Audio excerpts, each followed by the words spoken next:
The Art of a Quiet Mind with Positive Psychology by Dr. Marcus Penn. And let me tell you, this isn't just another self-help book that tells you to think positive and everything will magically fall into place. No, this is about understanding the real mechanics of inner peace and why most of us are living with a constant storm inside our heads without even realizing it.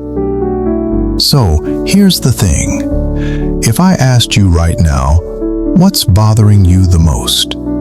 Chances are you'd point to something external. Maybe it's your job, your relationship, your bank account, or even the weather. But here's the uncomfortable truth that Dr. Penn wants us to face. The biggest source of our mental noise isn't what's happening around us. It's what we're trying to control. That was never ours to control in the first place. Think about it. How many hours have you spent replaying conversations in your head? Why did she say that? What did he really mean? If only I had responded differently. Or worse, those endless loops of regret. If only I had taken that job. If only I hadn't trusted that person. If only I could go back to that moment. These thoughts don't just pass through your mind. They set up camp. They build a home. And before you know it, your head is filled with so much noise that even on a quiet Sunday morning, you can't find peace. Dr. Penn calls this the uncontrollable obsession, and it's killing our mental health, one overthought at a time. Let me paint you a picture. Imagine you're holding a rope. On the other end of that rope is everything you're trying to control. Your partner's mood, your boss's opinion of you, the outcome of a project you've been working on for months, the way your family sees you, the economy, traffic, other people's decisions. Now, here's the brutal reality. You're pulling on that rope with all your strength, trying to drag all of these things toward you, trying to make them behave the way you want. But the harder you pull, the more exhausted you become. Because that rope, it's not attached to anything on the other end. You're pulling against air, against variables you have zero control over. And the tragedy is, we spend our entire lives doing this. From the time we're kids, we're trained to believe that control equals success. Get good grades, control your future. Work hard, control your career. Be a good person, control how others treat you. We're fed this narrative that if we just try hard enough, plan well enough, sacrifice enough, we can shape reality to match our expectations.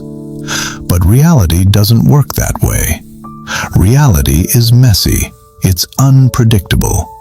It's influenced by a million factors that have nothing to do with you. Other people aren't characters in your story that you can script. They have their own wounds, their own fears, their own past experiences that shape how they behave. But we take everything personally, don't we? Someone ignores your text, and suddenly you're spiraling. Do they hate me? Did I do something wrong? Am I not important to them? Someone criticizes your work, and you internalize it as proof that you're not good enough. Someone you love behaves in a toxic way, and instead of setting boundaries, you twist yourself into a pretzel trying to fix them, thinking that if you just love them harder, sacrifice more, adjust your behavior enough, they'll change. This is where the mental exhaustion begins. This is where anxiety plants its roots. And then there's the past. Oh, the past. We know, logically, that the past cannot be changed. It's a closed chapter, a done deal. But our minds don't care about logic, do they? Our minds love to time travel. Every single day, your brain will pull up old scenes like a movie on repeat. That argument you had 5 years ago. That relationship that ended badly. That opportunity you missed. That mistake you made. And it doesn't just show you the memory, it adds commentary. You idiot. You should have known better. You ruined everything. Dr. Penn describes this as voluntary suffering. You're not being forced to relive these moments. You're choosing to. And I know that sounds harsh, but stay with me here.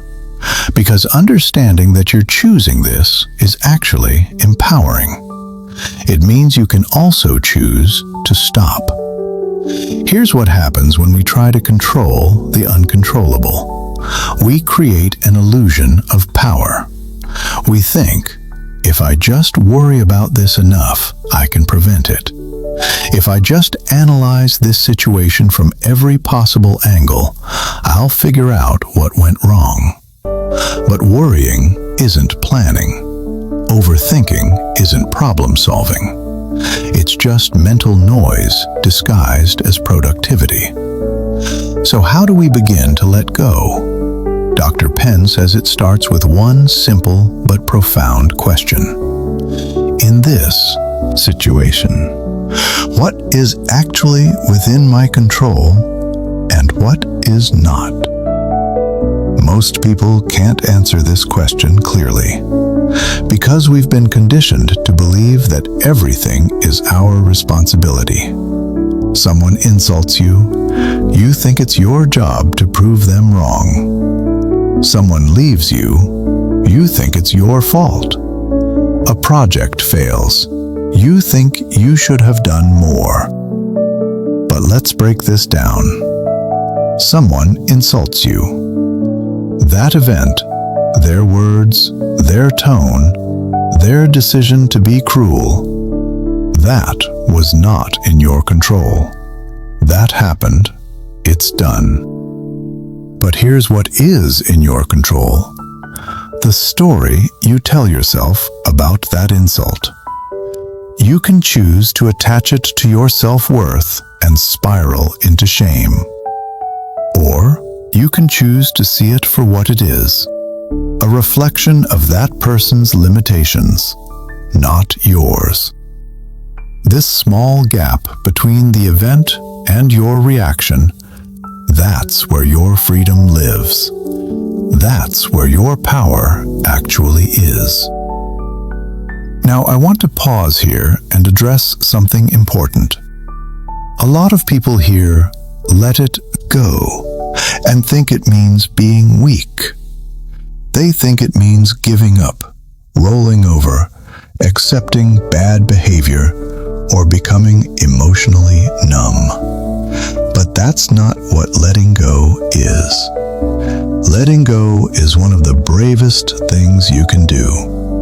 It takes immense courage to walk away from a toxic relationship. It takes strength to stop trying to control someone who refuses to grow. It takes guts to release the past and stop punishing yourself for things you can't change. We stay stuck because we're scared. Scared of loneliness. Scared of what people will think. Scared of admitting we were wrong. Scared of uncertainty. So we cling. We cling to relationships that are slowly destroying us. We cling to resentment because it feels safer than forgiveness. We cling to control because letting go feels like free-falling. But here's the paradox. The moment you let go of the uncontrollable, you actually gain control. Not over external circumstances, but over yourself, over your reactions, over your peace of mind, over your energy.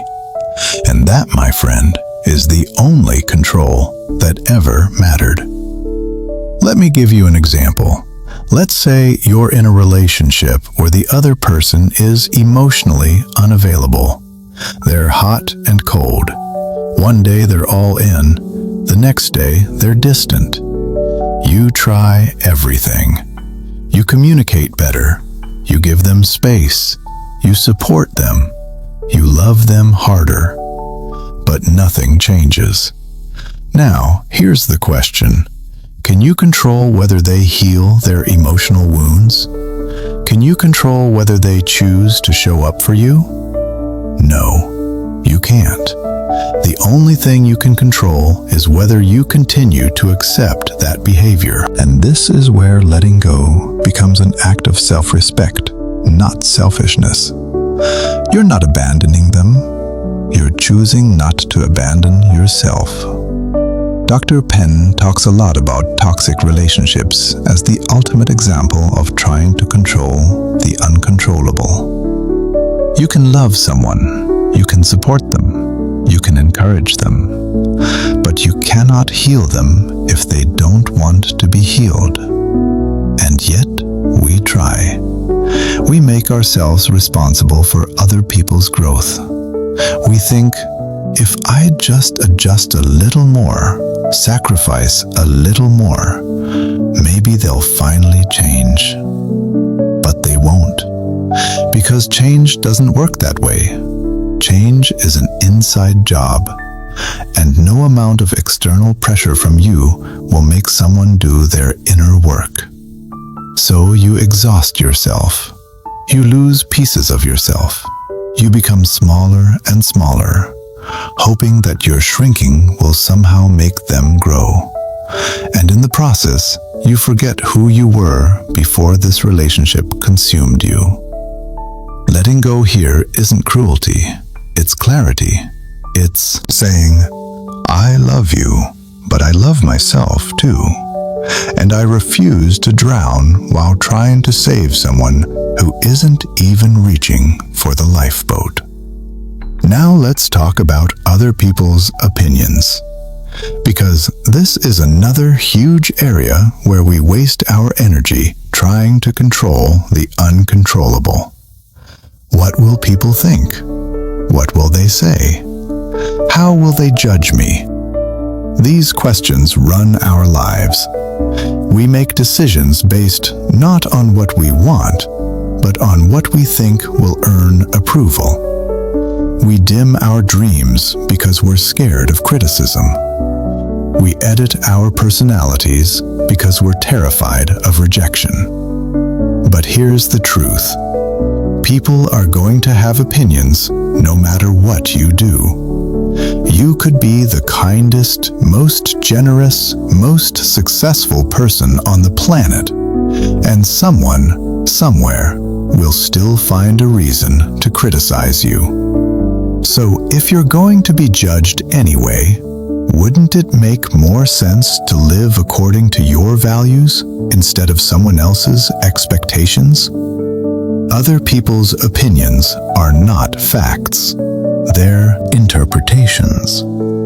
And those interpretations are shaped by their experiences, their insecurities, their biases, not by your worth. When you understand this, criticism loses its sting. It stops being a reflection of you and becomes information about them. Letting go doesn't mean you suppress your emotions. It doesn't mean you pretend nothing hurts. Pain is real. Anger is real. Disappointment is real. And all of those feelings are valid. But letting go means you feel those emotions without letting them move in permanently. You acknowledge the pain, you sit with it, you let it teach you, and then you let it pass. Emotions are meant to be visitors, not residents. When we hold on to uncontrollable things, our present suffers. Physically, we're here, but mentally, we're stuck in the past or lost in an imaginary future. Someone is sitting right in front of us, but we're not really listening because we're replaying yesterday's argument or rehearsing tomorrow's confrontation. This is why so many of us feel disconnected. Not because we're alone, but because we're never fully present. Letting go brings you back to now. And now is the only place where life actually happens. The past is a memory. The future is a possibility. But now, this moment right here, this is where your power lives. Your reactions are within your control, and that's more powerful than you think. Most people believe that reactions are automatic. Someone triggers you, and boom, you explode. But reactions can be trained. They can be slowed down. The next time something triggers you, try this. Take a deep breath. Just one. And in that breath, ask yourself, will this matter in 5 years? Am I giving this person's behavior more power than my own peace? That pause, that tiny moment of space, can change everything. Our ego is another massive roadblock to letting go. The ego wants to be right. It wants to win every argument. It wants the other person to admit they were wrong. But not every battle is worth fighting. Sometimes peace is more valuable than being right. Sometimes silence is more powerful than having the last word. Letting go of the past is especially hard because we tie it to our identity. We think, what happened to me is who I am. But you are not what happened to you. You are who you choose to be right now. The past can be a teacher, sure, but it doesn't have to be a prison. Why would you sacrifice today for something that can't be changed? Letting go is a process, not a one-time decision. Some days you'll feel strong. Other days, old thoughts will creep back in. And that's okay. That's human. Every time the thought returns, gently let it go. Don't judge yourself for having it. Practice self-compassion. You're not a machine. You're a human being trying to heal. When you start letting go of the uncontrollable, something magical happens. Life feels lighter. The same problems exist, but they don't weigh you down the same way. You stop taking everything personally. You start seeing that most people are fighting their own battles, and their behavior toward you often has nothing to do with you at all. The biggest freedom comes when you accept this. You can't make everyone happy. You can't fix everything. You can't undo every mistake. But you can choose your response. You can decide where to invest your energy. And you can choose peace over control. Life isn't about control. It's about choice. Control is an illusion. Choice is reality. And when you let go of the uncontrollable, you finally step into real control. Control over your mind, your emotions, your peace. Letting go doesn't make you cold or indifferent. It makes you wise. It makes you more aware of where to invest and where to walk away. You don't fight every battle, but when something truly matters, you stand your ground with full strength. In the end, letting go isn't a loss. It's an exchange. You trade anxiety for peace. You trade overthinking for clarity. You trade chaos for inner silence. And that silence, that quiet mind, is the most powerful thing you can cultivate. Action over outcome, breaking free from anxiety. All right, so we've talked about letting go of what we can't control. But now, let's address the elephant in the room, anxiety. Specifically, the kind of anxiety that comes from obsessing over outcomes instead of focusing on what we're actually doing right now. Most of our anxiety isn't about the present moment. It's about the future. Think about it. You're sitting here right now, reading this or listening to this.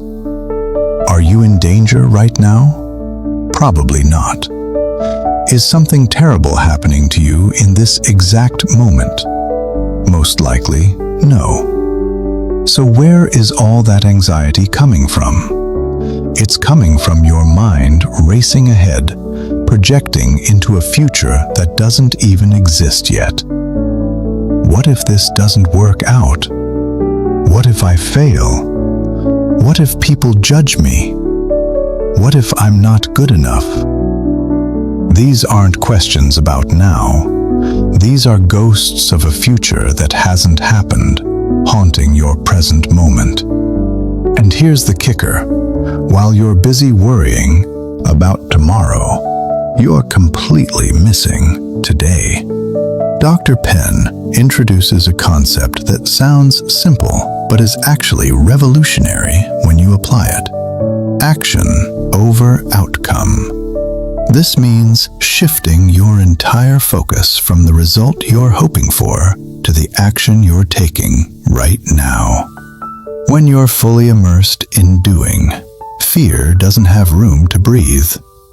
Let me explain why this works. We've been raised in an outcome-obsessed culture. From childhood, everything has been about results. Study hard so you can get good grades. Get good grades so you can get into a good college. Get into a good college so you can land a good job. Get a good job so you can get promoted. Get promoted so you can finally feel successful. Everything is a means to an end. Nothing is valuable for its own sake. We've been trained to see the journey as just a necessary inconvenience before we reach the destination.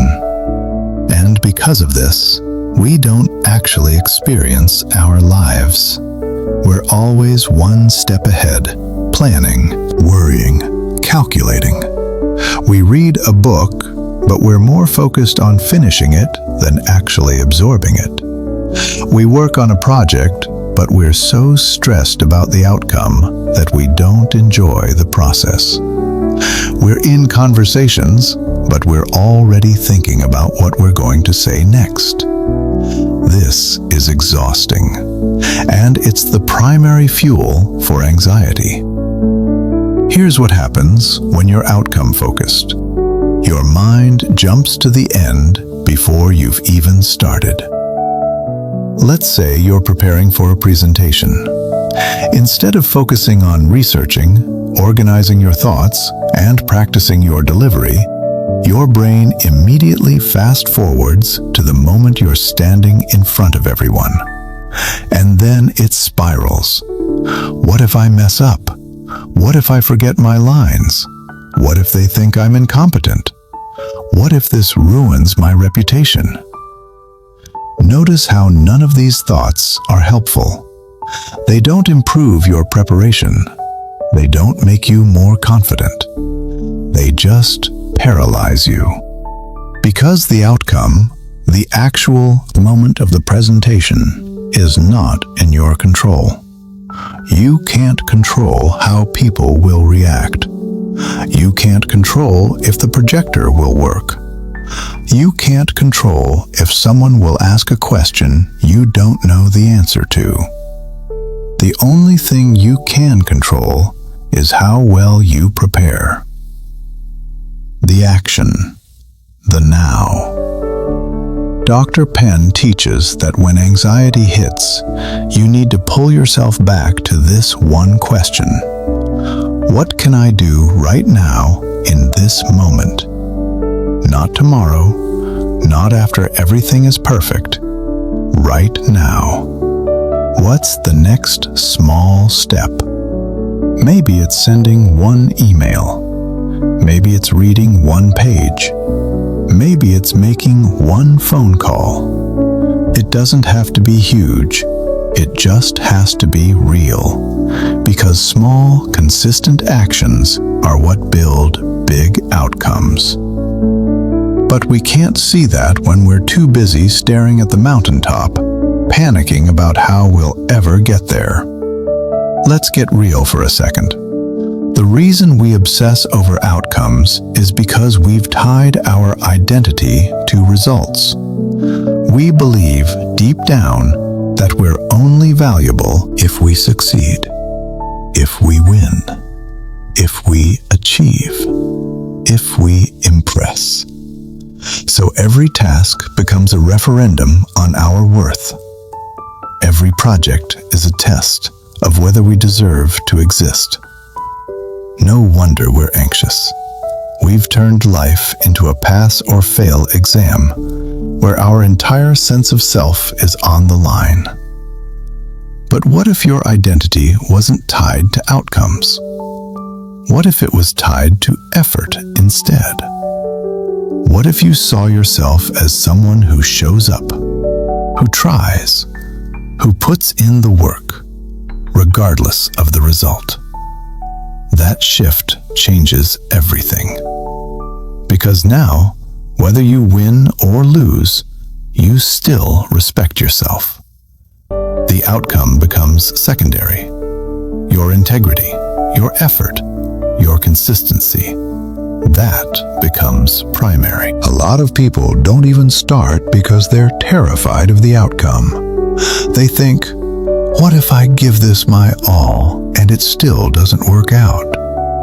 What if I try my hardest and still fail? That will hurt even more. So they don't try. They protect themselves from potential pain by never putting themselves out there.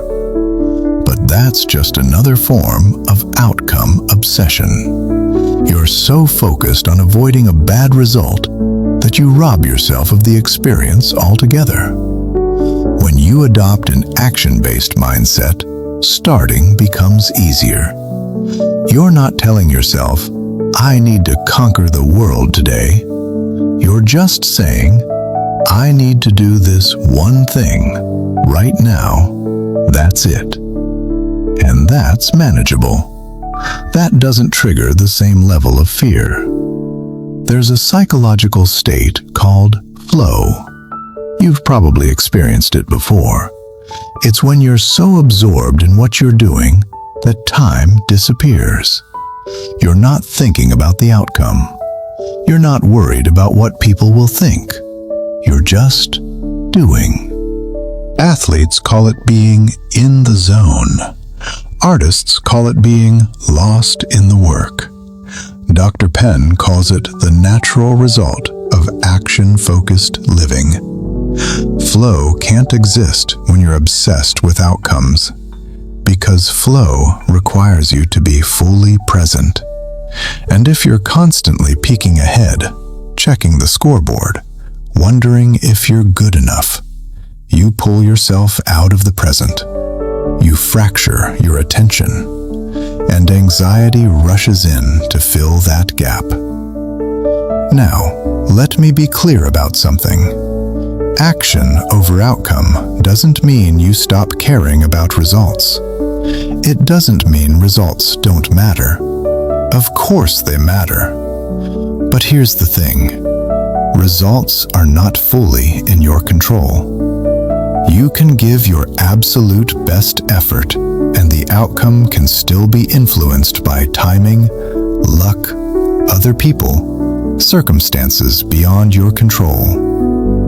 If you attach your peace of mind solely to results, then every uncontrollable variable becomes a threat to your mental health. The people who succeed long-term aren't the ones who are obsessed with winning. They're the ones who fall in love with the process. The writer writes because they love writing, not just because they want a bestseller. The athlete trains because they love the discipline, not just for the medal. When you enjoy the process, the journey itself becomes meaningful. The destination is just a bonus. Social media has made outcome obsession even worse. We only see people's highlight reels, the success, the money, the awards, the finished product. We don't see the years of boring, repetitive practice. We don't see the failures. We don't see the days when they wanted to quit. So we think, if I'm not seeing results quickly, I must be doing something wrong. But that's not how growth works. Every significant achievement is built on thousands of small, unsexy actions that nobody ever sees. Focusing on action also changes your self-talk. Instead of saying, "I have to succeed at this," or "I'm worthless," you say, "I'm going to give today my best effort." That language reduces pressure. It shifts your brain from threat mode into learning mode. And when you're in learning mode, you're open, curious, creative. When you're in threat mode, you're rigid, scared, defensive. Here's a practical exercise Dr. Penn recommends. Whenever you feel anxious, ask yourself, what is one thing I can do right now? Notice the question isn't, how do I guarantee success? Or, how do I make sure nothing goes wrong? It's simply, what can I do now? The answer might be small. Make a list, send a text, take a walk, do 10 minutes of research. But that small action grounds you. It pulls you out of the imaginary future and plants you back in reality. Outcome obsession also makes us impatient. We want immediate results. We want to see progress right away. But real growth is slow. It's incremental. It's often invisible for long stretches of time. When you focus only on action, patience develops naturally. Because your satisfaction comes from the effort itself, not just from external validation. When you're action-focused, comparison also decreases. You're not measuring yourself against other people's results. You're measuring yourself by one simple question. Did I show up today? Did I do the work? If the answer is yes, then your day was successful, regardless of the outcome. This mindset also makes you humble.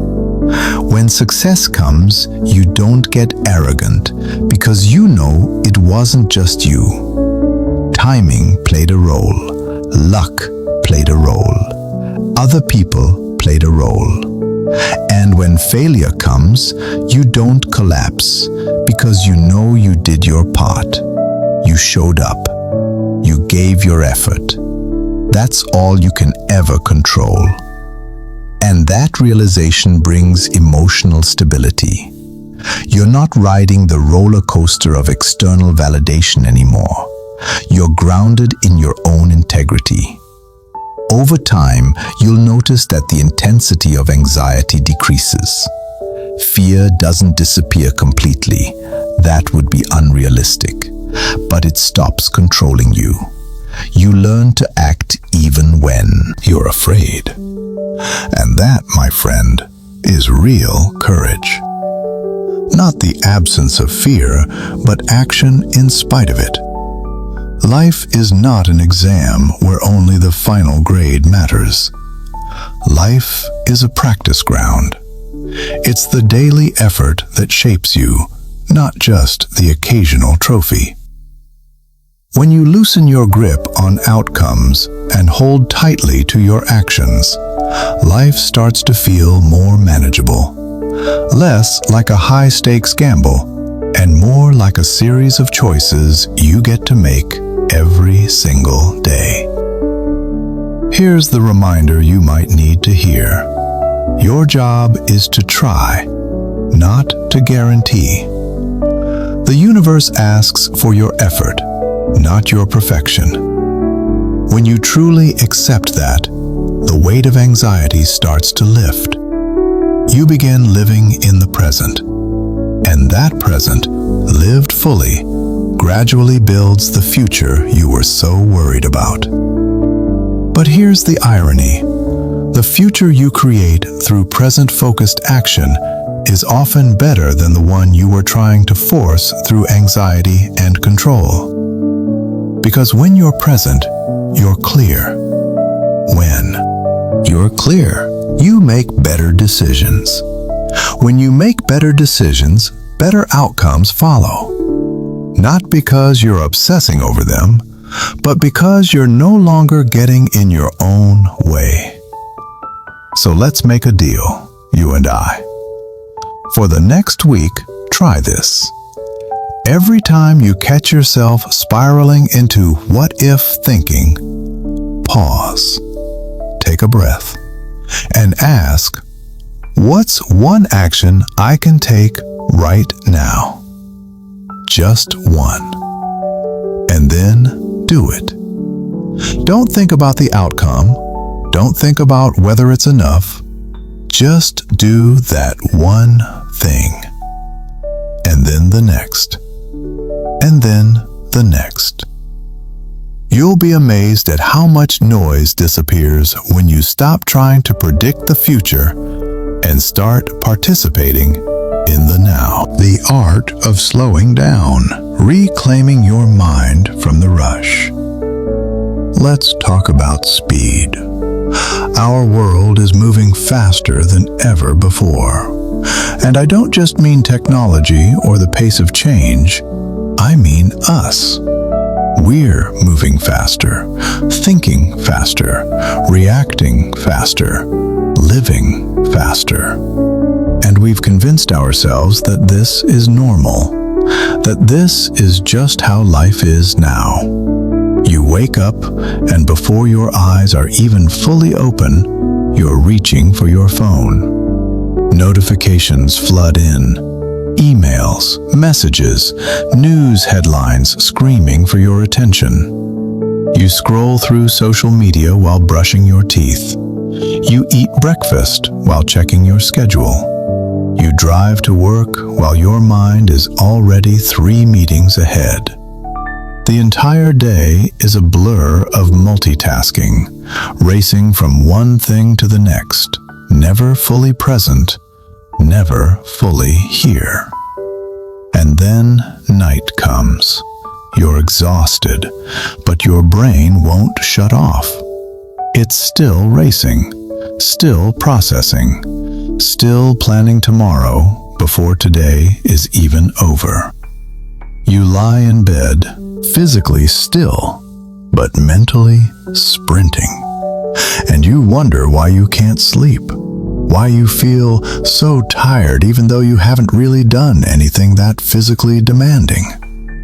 Dr. Penn calls this the velocity trap. We've mistaken speed for productivity, busyness for importance, constant motion for progress. But here's the uncomfortable truth. Speed is often the enemy of peace. And if you want a quiet mind, you're going to have to learn how to slow down. Now, I know what you might be thinking. Slow down?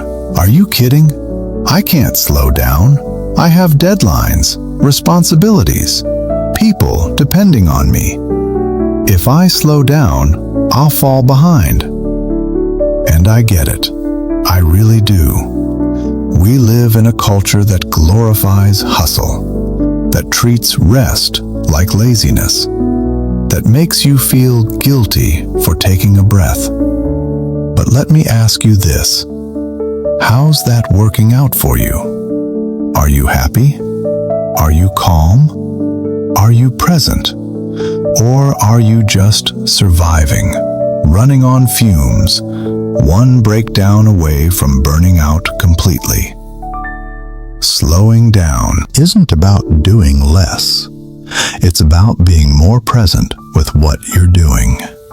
It's about quality over quantity, depth over breadth. It's about reclaiming your attention from the constant fragmentation that modern life demands. Let me paint you a picture of what I mean.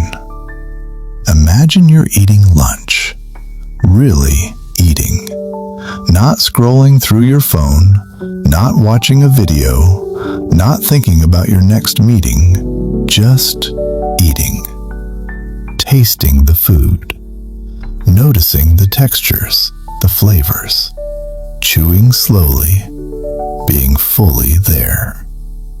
When was the last time you did that? When was the last time you did anything with your full attention? Most of us can't even remember, because we've trained ourselves to be everywhere except where we actually are. We're physically in one place, but mentally scattered across a dozen different places. And that fragmentation, that constant splitting of attention, is exhausting. It's why you can spend a whole day not doing much and still feel completely drained by the end of it. Dr. Penn explains that slowing down isn't really about your body. It's about your mind. You can walk slowly, talk slowly, move through your day at a leisurely pace. But if your thoughts are still racing at 100 miles per hour, you're not actually slow. You're just a fast mind trapped in a slower body.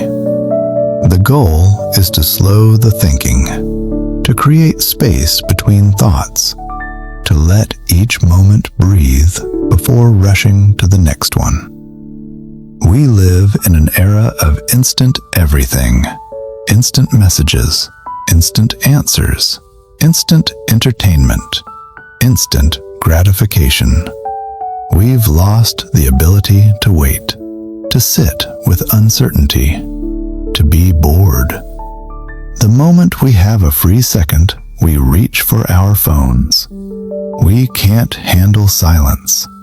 We can't handle stillness. We've become addicted to stimulation, and like any addiction, it takes more and more to satisfy us. This addiction to speed creates a baseline of anxiety that we don't even notice anymore.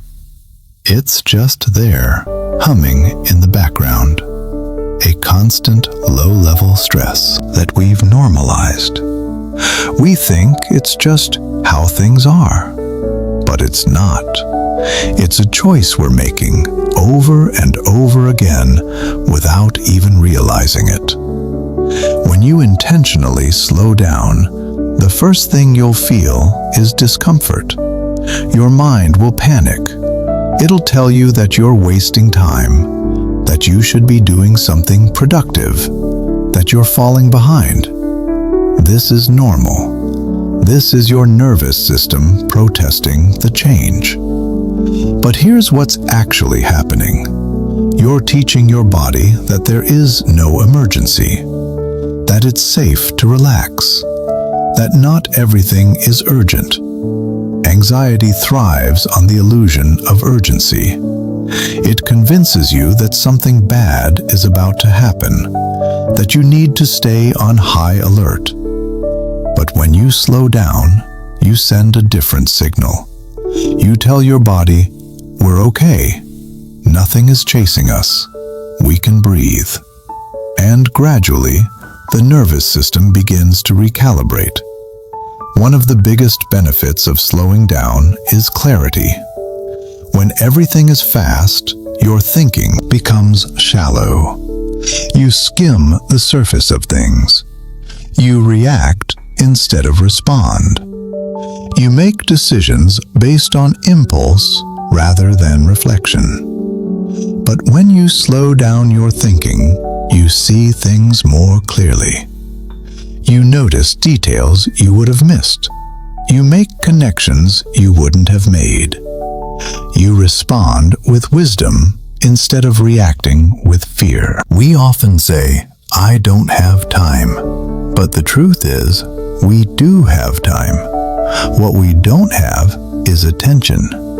We're trying to do too many things at once, and in doing so, we're not really doing any of them well. Multitasking has become a badge of honor in our society. We think it makes us efficient, but science tells us the opposite. Multitasking decreases productivity and increases stress. It fragments your brain and prevents you from entering deep focus. Slowing down gives you permission to do one thing at a time. And when you give something your full attention, it gets done faster and better than if you were half present while juggling 3 other things. Let's talk about the difference between fast thinking and slow thinking. Fast thinking is reactive. It's driven by fear, by the need to protect yourself, by the urgency to respond immediately. Slow thinking is reflective. It's driven by awareness, by curiosity, by the willingness to pause before acting. Fast thinking says, I need to fix this now. Slow thinking says, let me understand what's actually happening here. Both have their place, but most of us live almost exclusively in fast thinking. We're so used to reacting that we've forgotten how to reflect. And that's where mistakes happen. That's where relationships break down. That's where we say things we regret, make decisions we wish we could take back, burn bridges we didn't mean to burn. Slowing down creates a gap, a pause, a moment of space between stimulus and response. And in that space, wisdom emerges. You stop being controlled by your impulses. You stop letting other people's reactions dictate your behavior. You become intentional. And intention is the foundation of a quiet mind. Social media has trained us to react instantly. Someone posts something, and within seconds, we're expected to have an opinion, to like, comment, share, engage. We've been conditioned to reward speed over thoughtfulness. But here's what that does to us. It turns us into reaction machines. We're not thinking, we're just responding. And every reaction drains our energy. Slowing down teaches you that not everything deserves a response. Not every post needs your comment. Not every argument needs your input. Not every opinion needs to be challenged. Sometimes silence is the most powerful response. Sometimes walking away is the wisest move. When you slow down your pace intentionally, you start noticing things you've been missing. The way the morning light filters through your window, the sound of birds outside, the smell of coffee brewing, the smile on a stranger's face. These small moments have always been there, but you were moving too fast to see them. And these small moments, they're where peace lives. Not in some grand achievement or distant future, right here, in the tiny, ordinary details of everyday life. Anxiety lives in the future. Slowing down brings you back to the present. And the present is where life actually happens. Not in the past, which is already gone. Not in the future, which doesn't exist yet. Only now. And when you're fully in the now, anxiety doesn't have much room to operate. Slowing down also heals relationships. When you slow down your speech, when you listen without interrupting, when you're fully present with someone, they feel it. They feel safe. They feel seen. Most conflicts happen not because people disagree, but because they're not really listening. They're just waiting for their turn to talk. They're already formulating their response while the other person is still speaking. That's not communication. That's parallel monologues. Slow listening is more powerful than fast talking. When you genuinely listen, not to win, not to fix, not to judge, but just to understand, the entire dynamic shifts.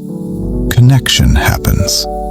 And connection is the antidote to loneliness, which is one of the biggest drivers of anxiety in modern life.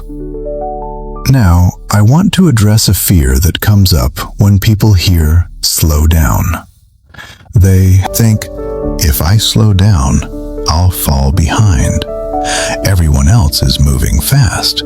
I can't afford to be slow. But here's the truth. The people who know their pace, who move sustainably, who don't burn themselves out, they're the ones who last. Burnout happens to people who are constantly pushing, constantly sprinting, never allowing themselves to rest. Slowing down doesn't make you weak. It makes you sustainable. Life is a marathon, not a sprint. And if you sprint a marathon, you'll collapse before you reach the finish line. Dr. Penn emphasizes that slowing down is a choice. The world isn't going to slow down for you. Notifications will keep coming. Demands will keep piling up. Pressure will keep building. But you can decide that you're not going to match that pace. You can decide that you don't have to respond to every message immediately. You don't have to say yes to every request. You don't have to be available 24/7. These small boundaries protect your mental health. They create space for you to breathe. When you slow down, you also start listening to your body. Your body has been giving you signals for years. Signals of exhaustion, signals of stress, signals of emotional overload. But you've been ignoring them because you are too busy, too rushed, too focused on keeping up. Slowing down reconnects you with yourself. And self-connection is the greatest antidote to anxiety. Here's something beautiful. The most meaningful experiences in life happen slowly. Love doesn't happen in an instant. Understanding doesn't come in a rush. Creativity doesn't flourish under pressure. Healing doesn't happen overnight. All of these require time, space, patience. When you're constantly in a hurry, you turn these experiences into shallow versions of themselves. You skim the surface instead of diving deep. Slowing down gives you depth, and depth is where meaning lives. Over time, as you practice slowing down, you'll notice that your mind isn't as noisy. Thoughts still come, but they don't race. They don't pile on top of each other. They arrive, they're acknowledged, and they pass. You don't chase them. You don't fight them. You just watch them come and go. This is what inner silence feels like. Not the absence of thought, but the absence of chaos. Dr. Penn teaches that the art of slowing down is about understanding one fundamental truth. Speed and urgency are not the same thing. What's truly important often moves slowly. What moves fast is usually superficial. When you internalize this, you can slow down without guilt. You can rest without shame. You can be still without feeling like you're wasting time. In the end, slowing down isn't a luxury. It's a survival skill. It's how you stay sane in a world that's designed to overwhelm you. When you consciously slow your pace, you step off the autopilot of anxiety. You stop running the race nobody actually wins, and you start experiencing your life instead of just rushing through it. That's where peace is. Not at the finish line, right here, in the slow, steady, present moment. CBT as a tool for inquiry, questioning your thoughts, not fighting them. All right, let's dive into something that might completely shift how you relate to your own mind. We're talking about cognitive behavioral therapy, or CBT for short. Now, before you tune out thinking this is going to be some clinical textbook lecture, stay with me. Because the way Dr. Penn talks about CBT isn't about fixing your broken brain.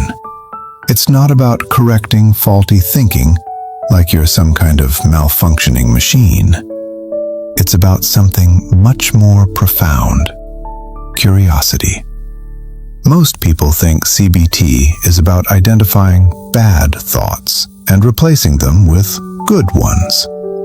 Like your mind is full of errors that need debugging. But Dr. Penn approaches it differently. He sees CBT as a tool for inquiry, a way to become curious about your thoughts instead of being controlled by them. It's not about fighting your mind. It's about having a conversation with it. Here's the thing. Every single day, hundreds of thoughts pass through your mind. And here's the problem. We believe most of them. If your mind says, "You're not good enough," you believe it.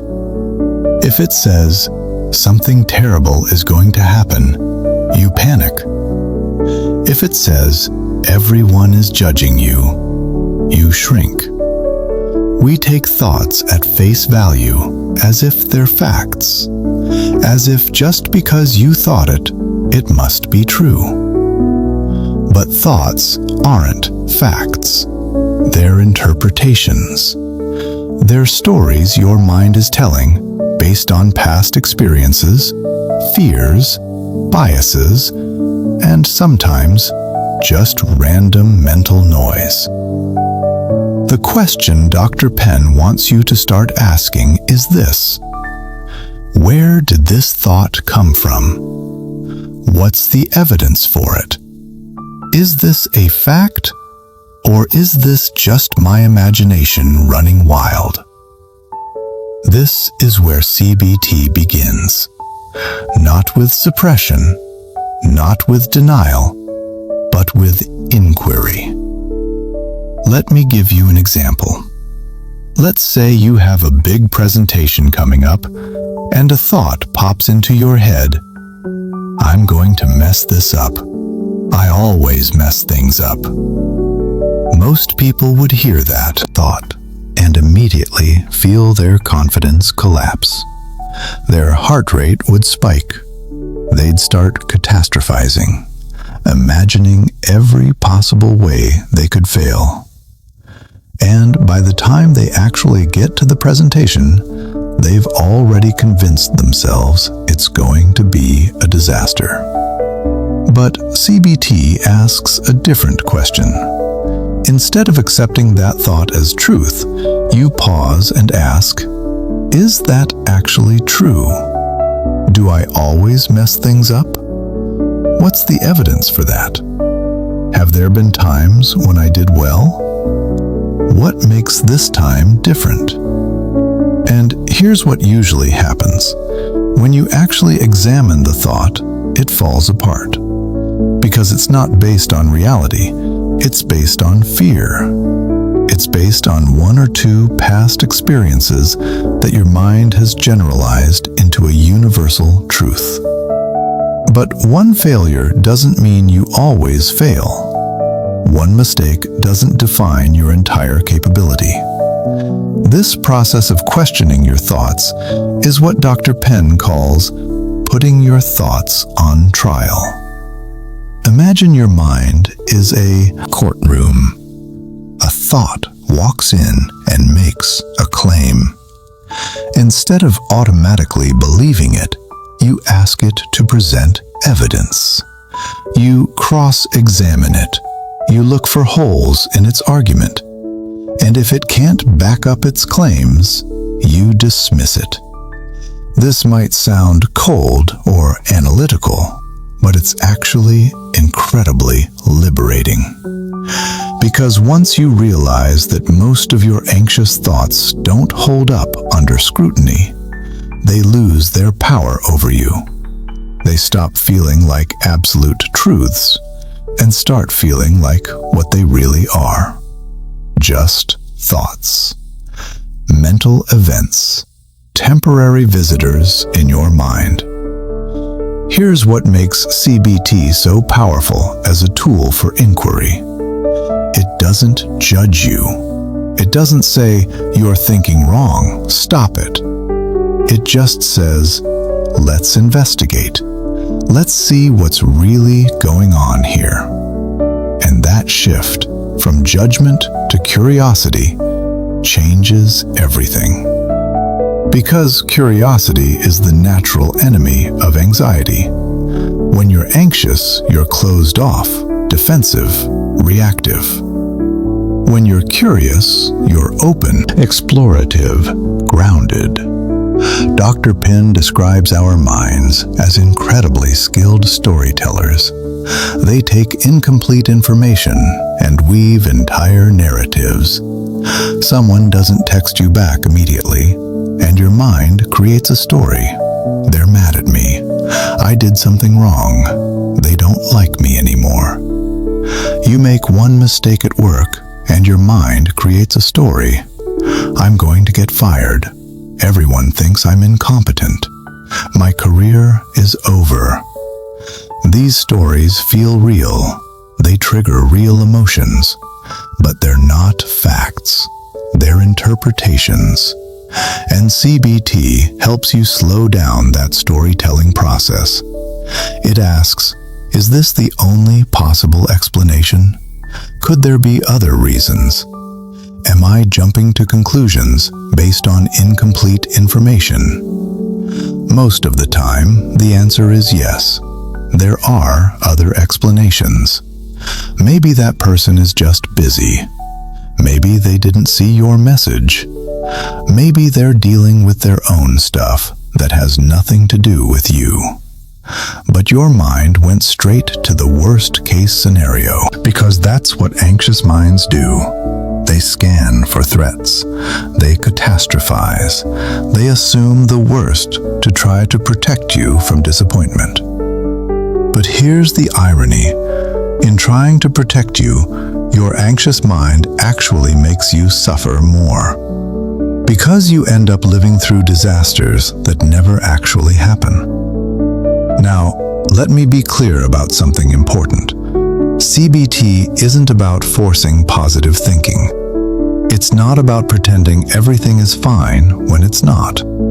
It's not about replacing "I'm going to fail" with "everything is going to be perfect." Because that's not realistic either. That's just swapping one extreme for another. What CBT teaches is realistic thinking, balanced thinking, neither catastrophic nor blindly optimistic, just grounded in reality. So when you have the thought, "This presentation might not go well," CBT doesn't tell you to think, "It's going to be amazing." Instead, it helps you think, "I've prepared as much as I can. I might make some mistakes, and that's okay. I've done presentations before, and most of them went fine. Even if this one isn't perfect, it won't be the end of the world." See the difference? One is rooted in fear. One is rooted in false optimism. And one is rooted in reality. And reality is where peace lives. CBT also helps you identify what Dr. Penn calls cognitive distortions, patterns of thinking that distort reality and fuel anxiety. Let me walk you through a few of the most common ones, because I guarantee you're doing at least a couple of these without even realizing it. Overgeneralization. This is when you take one negative experience and turn it into a universal rule. You fail at something once, and suddenly you're convinced you'll fail at everything forever. One person rejects you, and you decide you're unlovable. One plan falls through, and you believe nothing ever works out for you. See how extreme that is? But your mind does this automatically. Mind reading. This is when you assume you know what other people are thinking, with zero evidence. Someone looks at you funny, and you're convinced they hate you. A friend seems distant, and you're sure they're upset with you. But you don't actually know what's going on in their head. You're just projecting your fears onto them. Catastrophizing. This is when you take a small problem and blow it up into a disaster. You make one mistake, and suddenly your entire life is ruined. You have one awkward conversation, and you're convinced your reputation is destroyed. Your mind skips over all the middle possibilities and jumps straight to the worst-case scenario.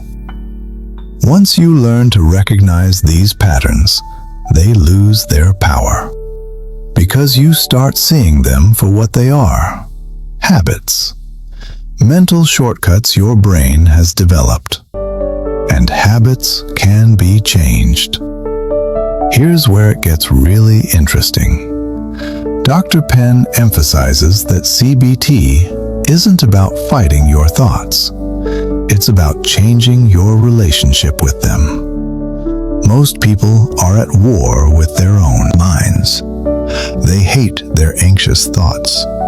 They try to suppress them, push them away, pretend they're not there. But that doesn't work. In fact, it usually makes things worse. Because the more you try not to think about something, the more it shows up. Instead, CBT teaches you to observe your thoughts, to create a little distance between you and them. You are not your thoughts. You are the one observing your thoughts. That distinction is everything. When you identify with your thoughts, every thought shakes you. When you observe your thoughts, they become just mental events passing through. Imagine you're standing on the side of a highway, watching cars drive by. Some cars are sleek and shiny. Some are beaten up and rusty. But you don't chase after every car. You don't grab onto them and let them drag you down the road. You just watch them pass. That's what you can learn to do with thoughts. They come, you acknowledge them, and you let them go. This doesn't mean you ignore real problems or valid concerns. It means you stop treating every thought like an emergency. You stop giving every worry equal weight. You develop discernment. You learn to tell the difference between a thought that deserves your attention and a thought that's just noise. Dr. Penn talks about the concept of thought diffusion. This is a technique where you create distance from a thought by changing how you relate to it. Instead of thinking, "I'm a failure," you think, "I'm having the thought that I'm a failure." See the difference? One statement is an identity. The other is an observation. One feels permanent and absolute. The other feels temporary and flexible. You can even take it further. I notice my mind is telling me I'm a failure. Now you've created even more distance. Now it's clear that this is just your mind doing its thing, not a reflection of who you actually are. When you practice this, something amazing happens. Thoughts that used to devastate you start to lose their grip. They still show up, but they don't control you anymore, because you stopped believing everything your mind tells you. Let's talk about a common thought pattern that almost everyone struggles with. What if? What if this goes wrong? What if they don't like me? What if I fail? What if I'm not good enough? What if questions feel like you're being prepared, like you're planning ahead. But really, you're just torturing yourself with hypotheticals. CBT helps you recognize that what if is almost never based on present reality. It's a prediction, a guess, a story about a future that doesn't exist yet. And here's the kicker. Most of the things you worry about never actually happen. Studies show that the vast majority of our worries are about things that either never occur or turn out way less serious than we imagined. So when a what if thought pops up, CBT teaches you to ask, is this a fact or is this just a possibility? And if it's just a possibility, how likely is it really? And even if it does happen, can I handle it? Most of the time, the answer is, it's unlikely, and yes, you could handle it. And just recognizing that reduces the intensity of the anxiety. Dr. Penn also emphasizes the importance of self-compassion in this process. CBT isn't about beating yourself up for having anxious thoughts. It's not about calling yourself stupid or worrying. It's about gently, kindly questioning those thoughts. Like you would with a friend who's spiraling. You wouldn't yell at them. You'd say, "Hey, let's look at this together. Is this really as bad as it seems?" That's the tone you want to have with yourself. Supportive, curious, patient. Over time, as you practice this, your mind starts to learn. It stops generating as many exaggerated, catastrophic thoughts because it's learned that those thoughts don't hold up under scrutiny. It's like training a muscle. The more you question your thoughts, the stronger your rational mind becomes. the more you practice stepping back and observing, the quieter the mental noise gets. And here's the beautiful part. You don't become some emotionless robot. You don't stop feeling. You just stop being controlled by every feeling. You learn that you can feel anxious and still function. You can have the thought, "I might fail," and still take action. You can feel uncertain and still move forward. CBT as a tool for inquiry teaches you that a quiet mind isn't an empty mind.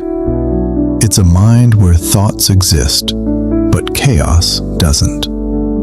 It's a mind where you're in conversation with your thoughts, not at war with them. It's a mind where you're the observer, not the prisoner. And when you master that, you step into a kind of freedom most people never experience. The freedom to think without being destroyed by your thoughts. The freedom to feel without being overwhelmed by your feelings. The freedom to live without being paralyzed by fear. That's the power of inquiry. That's the gift of questioning instead of believing. That's what happens when you stop fighting your mind and start understanding it. Let me ask you something. Who do you talk to the most in your life? Your partner? Your best friend? Your coworkers? Actually, none of them. The person you talk to the most is yourself. And I'm not talking about out loud conversations. I'm talking about that constant internal dialogue that runs in the background of your mind from the moment you wake up until the moment you fall asleep. I can't believe I said that. Why am I so awkward? I should have done better. They probably think I'm stupid. I'm never going to get this right. This voice never stops.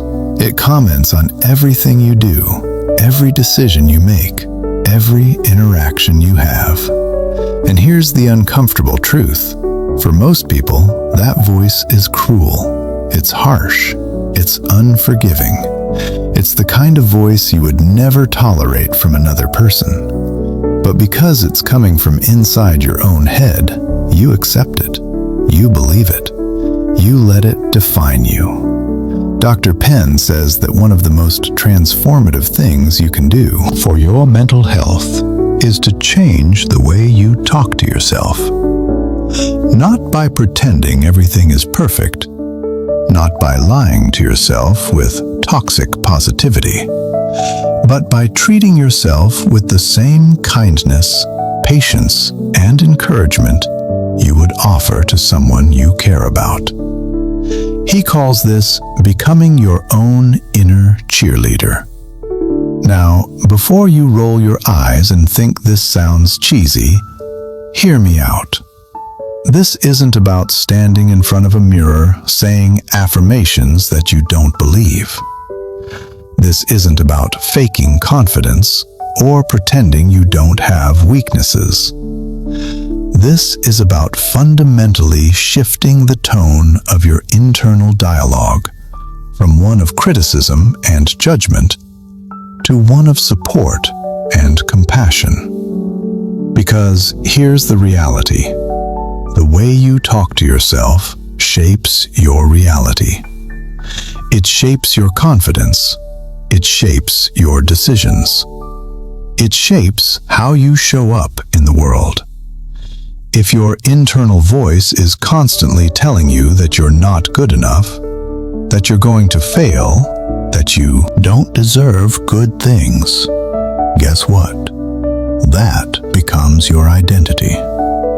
Not because it's true, but because you've repeated it to yourself so many times that your brain accepts it as fact. Let's talk about the inner critic.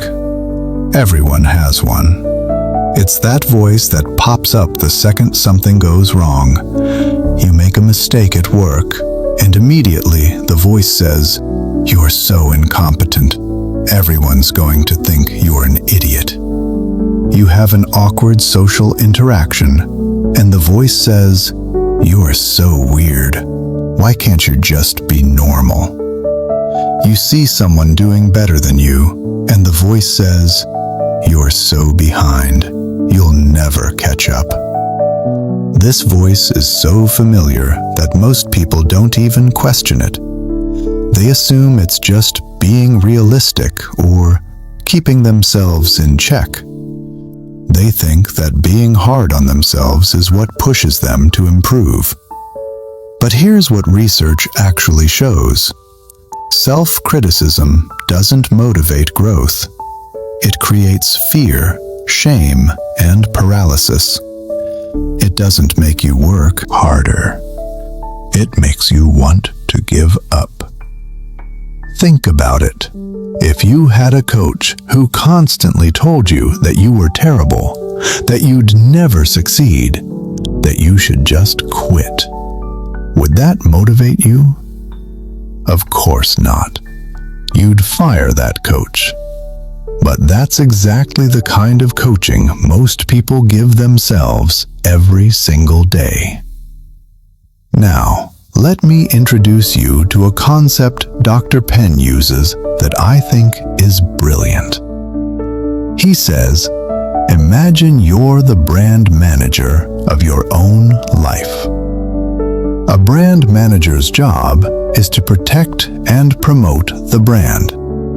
They wouldn't go around telling everyone that their product is garbage. They wouldn't sabotage their own company by spreading negative messages about it. They'd be strategic, supportive, and focused on highlighting strengths while working on weaknesses. That's what you need to do for yourself. You need to manage your own internal brand. And right now, most people are terrible brand managers. They're constantly undermining themselves, criticizing themselves, pointing out every flaw and mistake. They're running a smear campaign against themselves in their own minds. Now, here's where people get confused. They think that being your own inner cheerleader means lying to yourself. It means pretending you're perfect when you're not. It means ignoring your mistakes or refusing to acknowledge areas where you need to grow. But that's not what this is about at all. An inner cheerleader is realistic and supportive. It's the difference between saying, "I'm a complete failure," and saying, "I made a mistake and I can learn from this." It's the difference between saying, "I'm so stupid," and saying, "That was a tough situation and I didn't handle it the way I wanted to. Next time, I'll try a different approach." See the difference? Both acknowledge the problem, but one destroys you and one empowers you. Here's a question Dr. Penn asks that stopped me in my tracks. If your best friend came to you after failing an exam, what would you say to them? Would you say, "You are worthless. You'll never succeed. You should just give up"? Of course not. You'd say something like, "Hey, that test was really hard. You studied, and that's what matters. Let's figure out what went wrong and come up with a better strategy for next time." So why don't you talk to yourself that way? Why is it that you can be compassionate, understanding, and encouraging to everyone else in your life, but when it comes to yourself, you're brutal? What makes you think you deserve less kindness than the people around you? Most people have never thought about this. They've just accepted that being harsh with themselves is normal. But it's not. And it's costing you your peace of mind. Let me tell you what happens when you start practicing supportive self-talk. At first, it feels fake. Your inner critic has been running the show for so long that any other voice feels foreign. You'll think things like, "This is stupid. I don't believe this. I'm just lying to myself. And that's okay. That's normal. You're not going to undo decades of negative self-talk overnight. But if you stick with it, something shifts. The first step is awareness. You have to start noticing how you talk to yourself. Most people are on autopilot. They don't even realize how harsh their internal dialogue is until they start paying attention. So here's what I want you to do. For the next few days, just observe. When something goes wrong, when you make a mistake, when you feel embarrassed, when you're disappointed in yourself, pause. Listen to what your mind is saying. Write it down if you can. I promise you, when you actually see it written out, you'll be shocked at how cruel it is. You'll see patterns. You'll see the same insults repeated over and over. And you'll start to realize that this isn't truth. This is just a habit. A very old, very ingrained habit. But habits can be changed.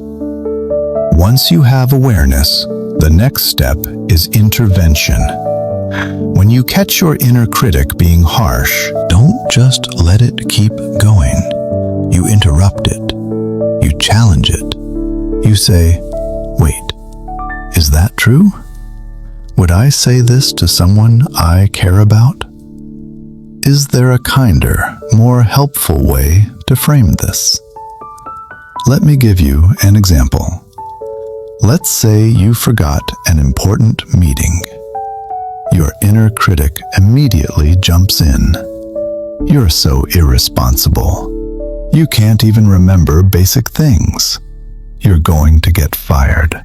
Everyone thinks you're incompetent. Now, pause. Challenge that. Ask yourself, is that true? Have I forgotten meetings before? Or is this a rare mistake? Does one forgotten meeting mean I'm completely irresponsible? Or does it mean I'm human and I made an error? If my friend forgot a meeting, would I tell them they're worthless? Or would I tell them it happens and they should just apologize and reschedule? When you slow down and actually question the narrative, you realize how exaggerated and unfair it is. And then you can replace it with something more balanced. I forgot the meeting, and that's not ideal. I'll apologize, reschedule, and set a reminder so it doesn't happen again. This doesn't define me as a person. See how that feels different? It's still acknowledging the mistake, but it's not catastrophizing. It's not turning a small error into a character assassination. Dr. Penn talks a lot about the language we use with ourselves, because words matter. Words aren't just sounds, they're instructions. Your brain listens to the words you use and treats them as truth. If you constantly say, I always mess things up, your brain starts looking for evidence to support that. It starts filtering your experiences through that lens. And before you know it, you've created a self-fulfilling prophecy. But here's the good news. It works both ways. If you start using more compassionate, realistic language with yourself, your brain starts to believe that too. Not because you're lying to yourself, but because you're highlighting the full picture instead of only focusing on the negative. One of the biggest changes people notice when they start being kinder to themselves is that failure becomes less scary. When your self-worth is tied to never making mistakes, every failure feels like the end of the world. You avoid taking risks because you can't handle the thought of messing up. But when you learn to treat yourself with compassion, even when things go wrong, failure becomes just feedback. it becomes information, not devastation. You start seeing yourself as someone who tries, who learns, who grows, regardless of the outcome. And that shift is incredibly freeing, because now your value isn't dependent on being perfect. It's dependent on being human. And humans make mistakes. That's not a flaw. That's just the nature of being alive. Let me share something personal for a second. I used to have the loudest inner critic. Every mistake I made, I would replay it over and over in my head, each time adding more commentary about how stupid I was, how I should have known better, how I was always like this. It was exhausting. And it didn't make me better. It just made me more anxious, more hesitant, more afraid to try new things. But when I started practicing what Dr. Penn teaches, when I started catching that voice and replacing it with something kinder, everything changed. Not overnight, but gradually. I started taking more risks because I knew that even if I failed, I wouldn't destroy myself over it. I started being more present in conversations because I wasn't constantly judging every word that came out of my mouth. I started enjoying my life more because I wasn't living under the constant weight of self-criticism. And here's the thing. I didn't become delusional. I didn't start thinking I was perfect. I just stopped being my own worst enemy. I became my own ally, and that made all the difference. Your inner cheerleader isn't someone who tells you you're amazing at everything. It's someone who reminds you that you're doing your best, that you're learning, that you're worthy of kindness, even when you mess up. It's the voice that says, "You've got this," not because success is guaranteed, but because you're capable of handling whatever comes. So here's what I want you to start doing. Every time you catch your inner critic being harsh, pause, take a breath, and ask yourself, what would I say to a friend in this situation? Then say that to yourself. It might feel awkward at first. It might feel fake, but keep doing it. Because over time, that new voice will start to feel more natural, and the old, cruel voice will start to fade. You deserve to have someone in your corner, and if no one else is there, you can be. You should be. Because the relationship you have with yourself is the foundation for every other relationship in your life. If you're constantly at war with yourself, you can't fully show up for anyone else. But when you're at peace with yourself, when you're your own supporter instead of your own saboteur, everything shifts. This isn't about arrogance, it's about respect, self-respect. The kind of respect that says, I'm human, I'm flawed, I'm learning, and I'm worthy of kindness from others and from myself. So let's make a commitment right now. For the next week, pay attention to your self-talk. Notice when the inner critic shows up, and every time it does, challenge it. Replace it with something kinder, something more realistic, something more supportive. It won't be easy. Old habits die hard, but you're worth the effort. Because here's the truth. You've been listening to that critical voice for years, maybe decades. And it hasn't made you happier. It hasn't made you more successful. It's just made you tired. So maybe it's time to try something different. Maybe it's time to become the voice that lifts you up instead of tearing you down. Maybe it's time to become your own inner cheerleader. If you've been with me through this entire journey, you've learned how to let go of the uncontrollable, how to focus on action over outcome, how to slow down in a world that's constantly rushing, and how to question your thoughts instead of being controlled by them. Now, we're going to bring it all together by talking about the most important relationship you'll ever have, the one with yourself. In the last section, we talked about recognizing your inner critic and beginning to challenge it. Now, I want to take this deeper, because becoming your own inner cheerleader isn't just about changing a few negative thoughts.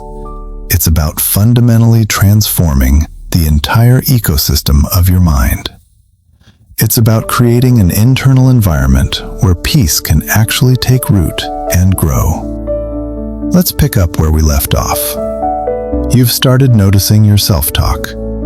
You've caught your inner critic in the act a few times. Maybe you've even managed to replace some of those harsh thoughts with kinder ones. But here's what often happens next: resistance. Your mind fights back.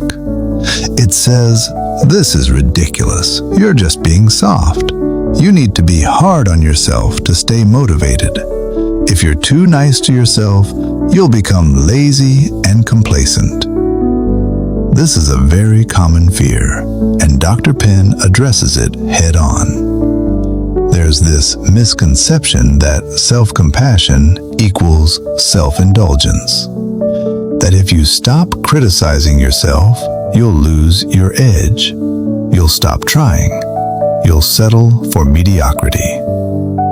But research shows the exact opposite is true. People who practice self-compassion are actually more motivated, more resilient, and more likely to persist after failure than people who are self-critical. Here's why. When you're driven by fear and criticism, you're operating from a place of, "I have to do this or I'm worthless." That kind of motivation is fragile. It works for a while, but eventually you burn out. Eventually, the fear becomes so overwhelming that you freeze. You avoid challenges because you can't handle the thought of failing and proving your inner critic right. But when you're driven by self-support and compassion, you're operating from a place of, "I want to grow. I want to see what I'm capable of. And if I fail, I'll learn and try again." That kind of motivation is sustainable. It's not dependent on never making mistakes. It's dependent on your willingness to keep showing up, even when things are hard. So no, being your own cheerleader doesn't make you soft. It makes you strong enough to take risks. It makes you brave enough to fail and get back up. It gives you the emotional foundation to actually pursue the things that matter to you. Now, let's talk about the specific ways you can cultivate this inner cheerleader. Because it's one thing to understand the concept intellectually, and another thing entirely to live it. First, practice self-compassion in moments of failure. This is where most people struggle the most. When things go well, it's easy to be nice to yourself. But when you mess up, when you fall short, when you embarrass yourself, that's when the inner critic comes out in full force. And that's exactly when you need your inner cheerleader the most. Dr. Penn recommends a simple but powerful practice. When something goes wrong, pause and ask yourself, what would I say to my best friend right now? Then say that to yourself, out loud if you can. It might feel awkward. It might feel like you're talking to a child. But your inner child, the part of you that's hurting and scared, needs to hear it. Let me give you a real example. Let's say you just had a job interview and you completely bombed it. You stuttered. You forgot important points. You left feeling humiliated. Your inner critic is going wild. You blew it. You'll never get a job. You're such a failure. Why do you even try? Now pause, take a breath, and imagine your best friend just came to you and said they had a terrible interview. What would you say? You'd probably say something like, "Hey, interviews are tough. Everyone has off days. You did your best with the nerves you were dealing with. And you know what? Even if this one didn't work out, there will be other opportunities. You're not defined by one bad interview." Now say that to yourself. Mean it. Feel it. Because it's true. One bad interview doesn't erase your skills, your experience, your worth. It just means you had a tough moment. And tough moments are part of being human. Second, celebrate small wins. Your inner critic never misses a mistake. It catalogs every error, every misstep, every time you fell short. But here's what it doesn't do. It doesn't celebrate your wins. It doesn't acknowledge your progress. It doesn't give you credit for the things you do well. And that imbalance is toxic. Your inner cheerleader needs to actively highlight the positives, not in a fake, exaggerated way, but in a genuine, acknowledging way. Did you get out of bed even though you were exhausted? That's worth noting. Did you have a difficult conversation that you'd been avoiding? Acknowledge that courage.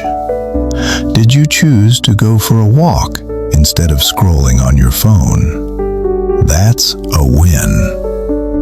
Most people are waiting for some huge achievement before they allow themselves to feel good.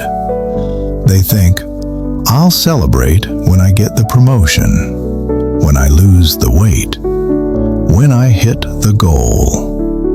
But that's not how sustainable motivation works. You need small, consistent encouragement along the way. You need to train your brain to notice progress, not just perfection. Try this. At the end of each day, write down 3 things you did well. They don't have to be monumental. They just have to be real. Maybe you were patient with someone who annoyed you. Maybe you ate a healthy meal. Maybe you finished a task you'd been procrastinating on. Write them down. Let your brain register that you're doing good things, even if they're small. Over time, this practice rewires your brain to look for the positive instead of only focusing on the negative. And that shift from a deficit-focused mindset to a progress-focused mindset is life-changing. Third, set boundaries with your inner critic.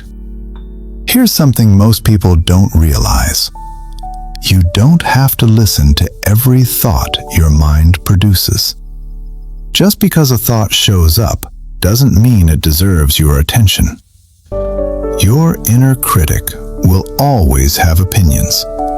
It will always find something to criticize. But you get to decide whether you engage with it or not. Think of your inner critic like a radio station that's always playing in the background.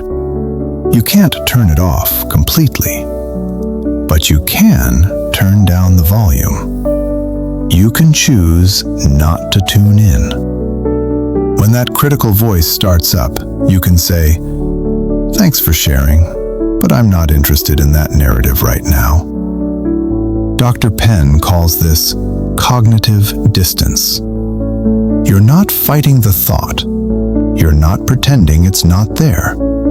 You're just creating space between you and it. You're recognizing that it's a thought, not a truth. And that recognition gives you power.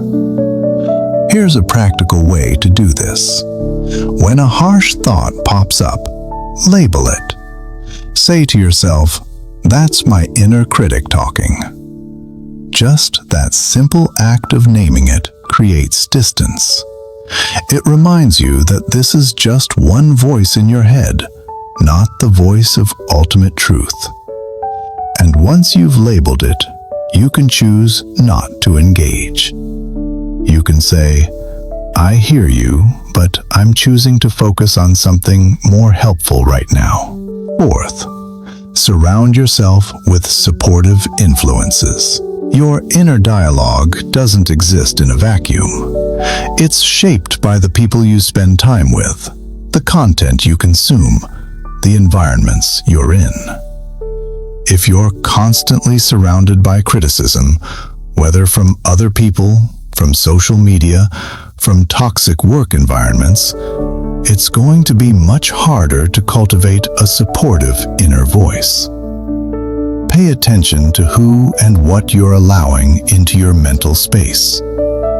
Are the people in your life lifting you up or tearing you down? Are you following social media accounts that make you feel inadequate? Are you consuming content that feeds your anxiety or content that nourishes your growth? You have more control over this than you think. You can unfollow accounts that make you feel bad about yourself. You can set boundaries with people who are constantly critical. You can choose to spend more time with people who see your potential and encourage your growth. Your external environment influences your internal environment, so be intentional about curating it.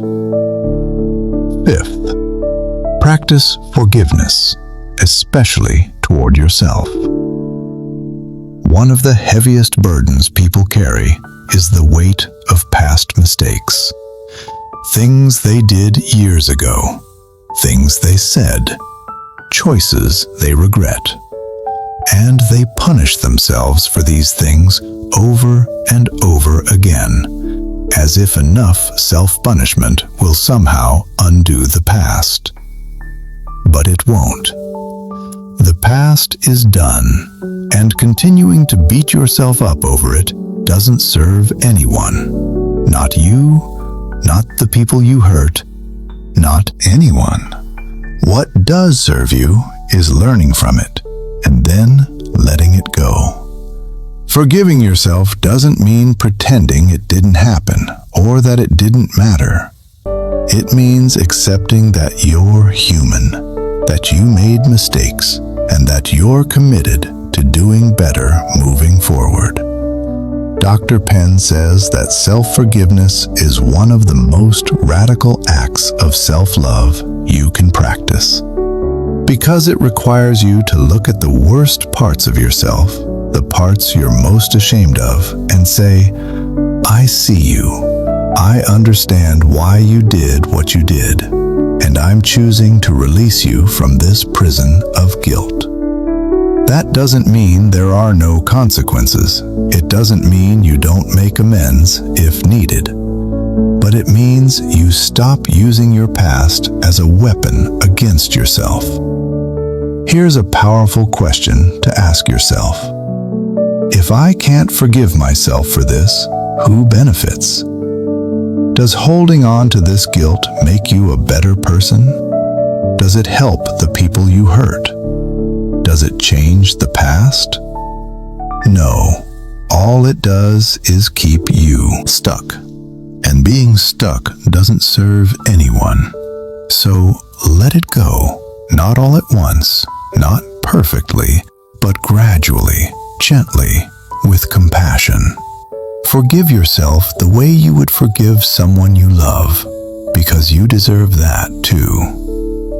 Sixth, redefine success. So much of our inner criticism comes from impossible standards. We've absorbed society's definition of success: money, status, perfection, constant productivity. And we measure ourselves against it. And we always fall short. Because those standards weren't designed for human beings. They were designed by systems that profit from our insecurity. Your inner cheerleader helps you redefine success on your own terms. Maybe success isn't having a perfect body. Maybe it's having a body that you treat with respect and care. Maybe success isn't being the best at everything. Maybe it's showing up consistently and trying your best. Maybe success isn't never feeling anxious. Maybe it's feeling anxious and doing the thing anyway. When you redefine success around values instead of achievements, everything shifts. Because now you can succeed every single day just by living in alignment with what matters to you. You don't have to wait for some distant goal to feel proud of yourself. You can feel proud right now for the choices you're making, for the person you're becoming. Seventh, remember that this is a practice, not a destination. Becoming your own inner cheerleader isn't something you do once and then you're done. It's a daily practice. Some days you'll nail it. You'll catch every critical thought and replace it with something kind. Other days you'll slip back into old patterns. You'll be harsh with yourself, and you won't even notice until later. And that's okay. That's part of the process. Progress isn't linear. Healing isn't linear. Growth isn't linear. There will be setbacks. There will be moments when you forget everything you've learned and fall back into old habits. But that doesn't mean you've failed.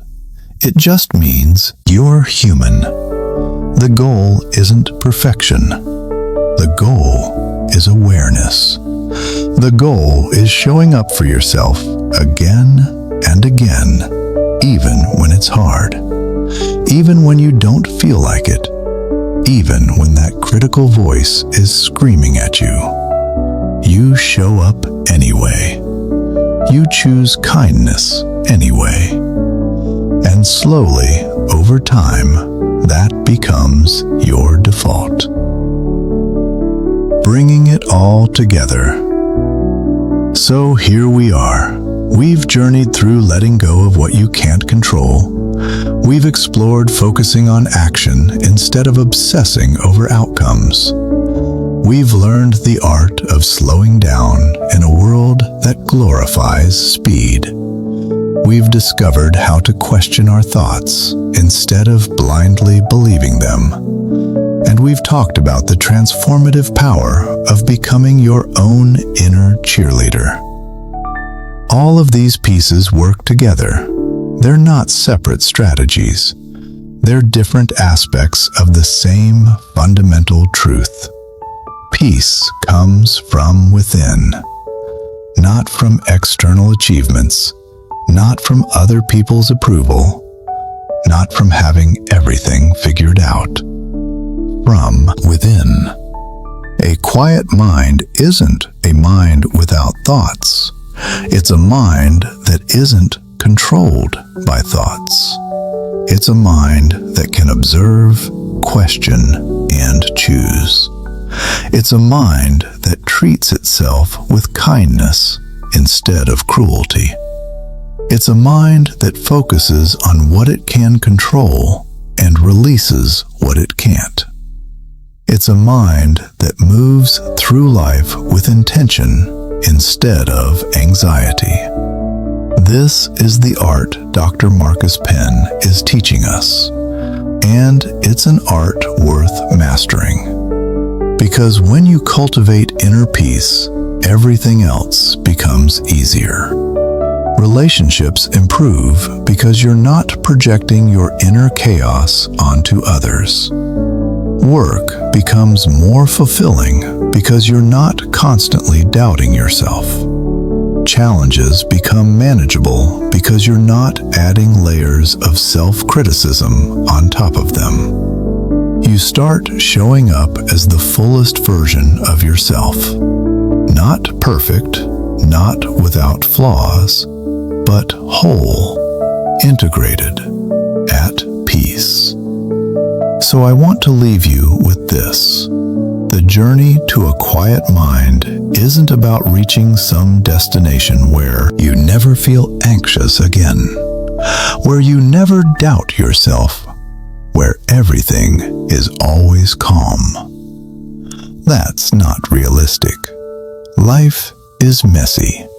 Emotions are messy. Being human is messy.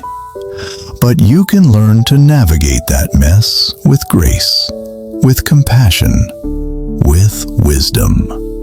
You can learn to be your own anchor in the storm instead of waiting for external circumstances to calm down. You can learn to trust yourself, support yourself, and show up for yourself in ways that maybe no one ever taught you how to do. That's what this book is about. That's what this entire journey has been about. And I hope wherever you are right now, you feel a little more equipped, a little more hopeful, a little more ready to build that quiet mind you've been searching for. Thank you for being here. Thank you for doing this work. It's not easy, but it's worth it. You're worth it. Now go be your own cheerleader. The world needs more people who are at peace with themselves. Conclusion: the journey to a quiet mind. So here we are at the end of this exploration. But really, this isn't an ending. It's a beginning. Because everything we've talked about, everything Dr. Marcus Penn teaches in The Art of a Quiet Mind with Positive Psychology, is just the start of your journey toward inner peace. Let me take a moment to recap what we've covered, because these aren't just concepts to understand intellectually. These are practices to live by.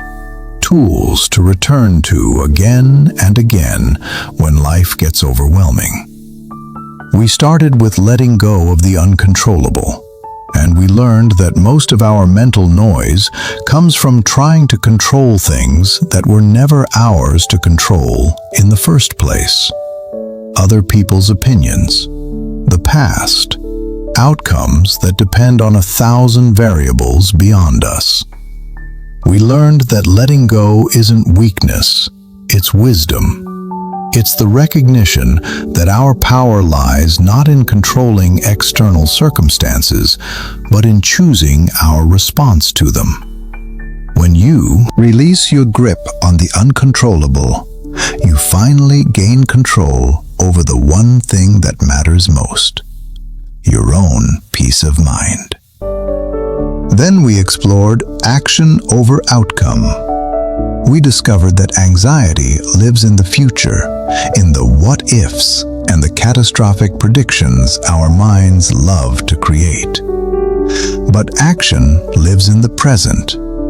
When you shift your focus from obsessing over results to fully engaging with what you're doing right now, anxiety loses its grip.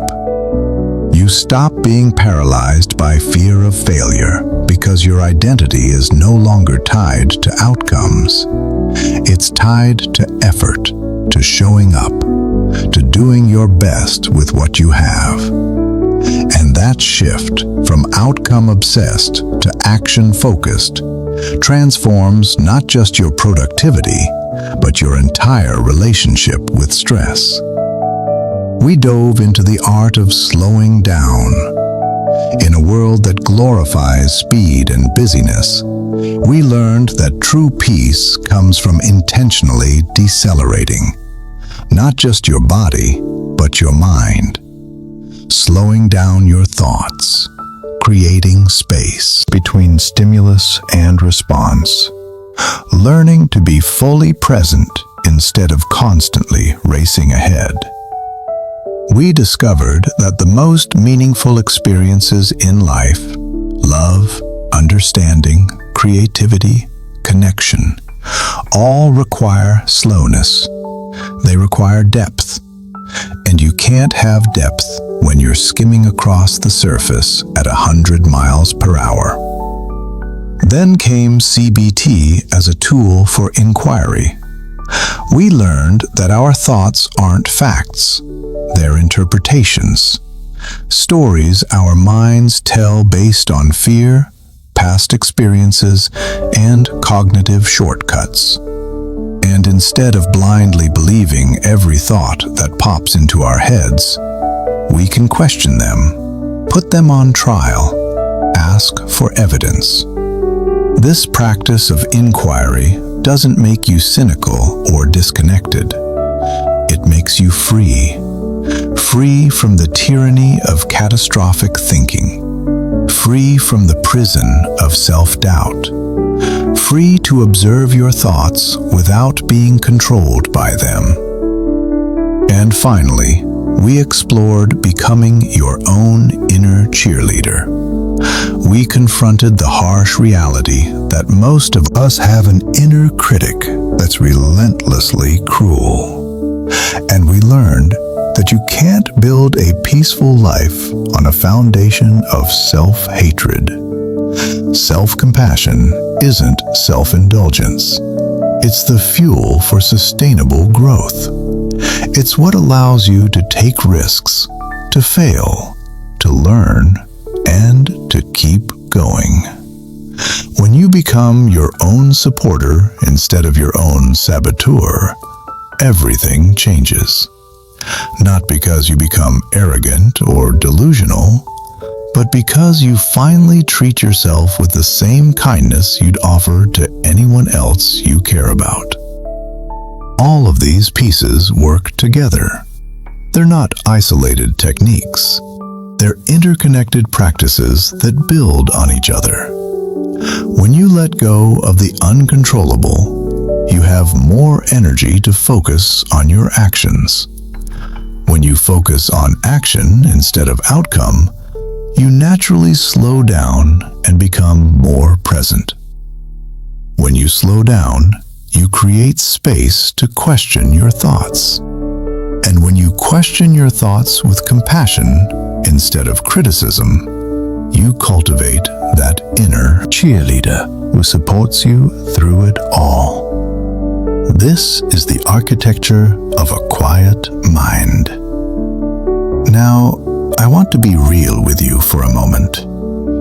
If you're expecting that after reading this, your anxiety will disappear forever, that you'll never have another negative thought, that life will suddenly become easy, that's not going to happen. That's not how this works.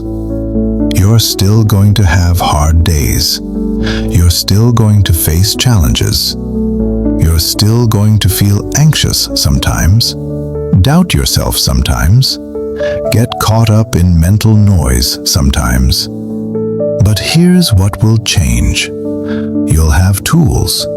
You'll have awareness. You'll have practices to return to. And most importantly, you'll have a different relationship with those difficult moments. Instead of being destroyed by them, you'll be able to navigate through them.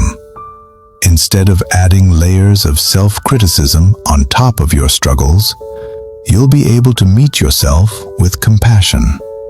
Instead of feeling helpless and overwhelmed, you'll remember that you have agency. You have choice. You have power.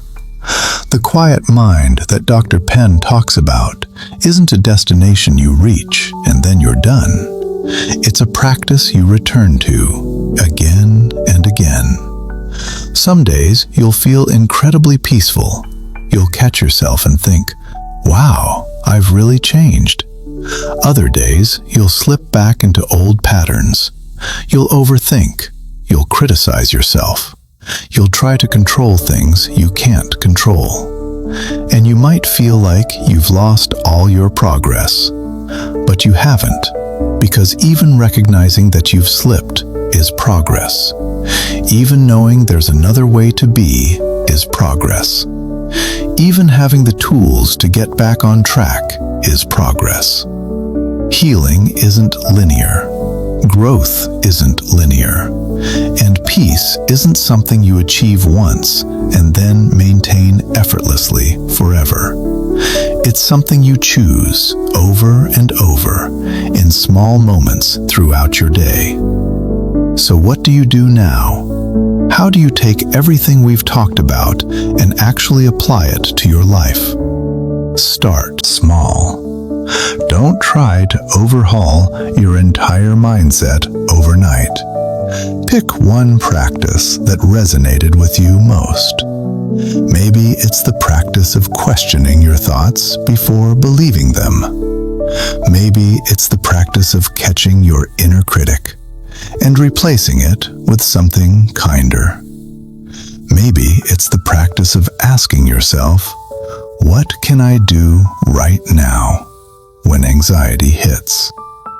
Pick one and commit to practicing it for a week. Just a week. See what happens, and then build from there. Add another practice. Layer them on top of each other. Be patient with yourself. This is a marathon, not a sprint. You've spent years, maybe decades, building the mental habits you have now. It's going to take time to build new ones. But every single effort counts.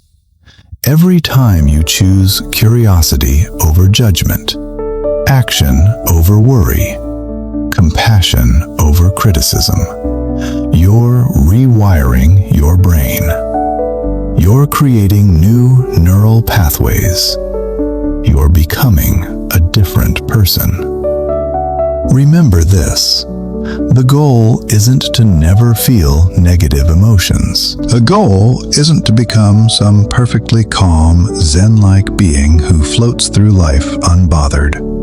That's not realistic, and honestly, it's not even desirable.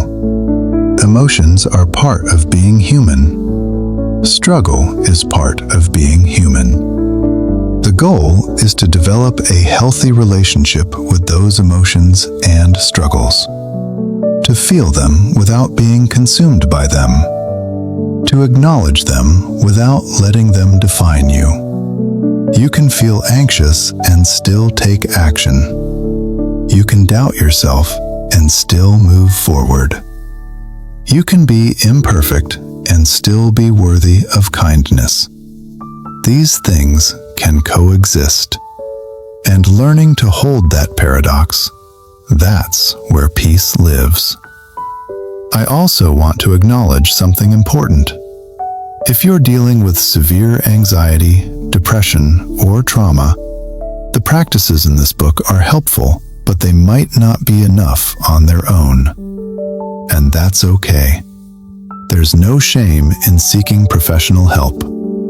Therapy, medication, support groups, these are all valid and valuable resources. Taking care of yourself. Mental health is one of the bravest things you can do. So if you need more support than a book can provide, please reach out for it. You deserve that help. For everyone else, I want to leave you with this final thought. The work you do on yourself, the work of building a quiet mind, isn't just for you. It ripples outward. When you're at peace with yourself, you show up differently in your relationships. You're more patient, more present, more compassionate. When you stop projecting your inner chaos onto the people around you, your connections deepen, your conflicts decrease, your capacity for love expands. When you're at peace with yourself, you make better decisions. You're not operating from fear or desperation. You're operating from clarity and intention. And better decisions lead to better outcomes, which lead to a better life. When you're at peace with yourself, you become a light for others. People see it, they feel it, and sometimes, without even trying, you inspire them to do their own inner work. You give them permission to be human, to struggle, to heal. Your peace becomes contagious. So the journey to a quiet mind isn't selfish. It's one of the most generous things you can do, not just for yourself, but for everyone whose life you touch. Thank you for taking this journey with me. Thank you for being open to these ideas. Thank you for being willing to look inward, to question, to grow. That takes courage. That takes humility. That takes hope. And all of those qualities are already inside you. You just needed to be reminded. Go forth with kindness toward yourself and toward others. Go forth with awareness of your thoughts, your patterns, your power. Go forth with intention, choosing peace over chaos, action over worry, compassion over criticism. Your quiet mind is waiting for you, not somewhere out there in the future, right here, right now, in this moment, in the next breath you take, in the next choice you make.